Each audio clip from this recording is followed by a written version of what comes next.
बिस्मिल्लाहिर्रहमानिर्रहीम। अस्सलामु अलैकुम वरहमतुल्लाहि वबरकातुहू।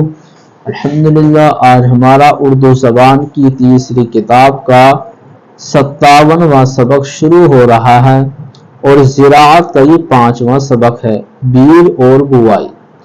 तुम बता सकते हो बीज क्या चीज है? बीज दाने हैं जो फलों के अंदर होते हैं, उनके बोने से नया पौधा उगता है।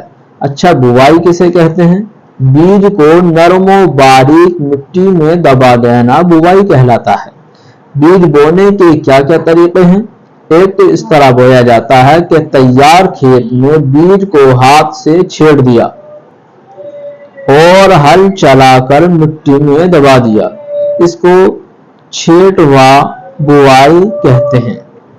मगर ज्यादातर इस तरह बोते हैं कि तैयार खेत में एक आदमी तो हल चलाता है, दूसरा आदमी हल के पीछे काउंटर में बीज डालता जाता है।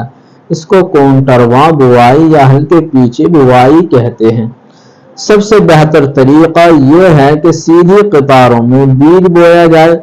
अव्वल हल चलाकर खेत में सीधी काउंटरें बनाओ और बराबर दूरी पर बीज को हाथ से डालते चले जाओ। फिर सरावन चलाकर खेत की मिट्टी बराबर करो, इसको लैन की बुवाई कहते हैं। नाई हल से भी खूब बोया जाता है। इसके सिवा और भी औजार हैं जिनसे बीज अच्छी तरह बो सकते हैं। बोने वालों को भी आराम मिलता है और बीज भी खराब नहीं होता।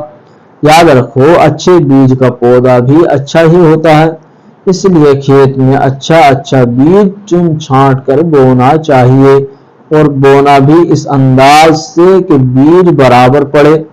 ऐसा न हो कि कहीं ज्यादा कहीं कम। अगर बीज बराबर न पड़ेगा तो पौधे कहीं घने होंगे, कहीं छगरे।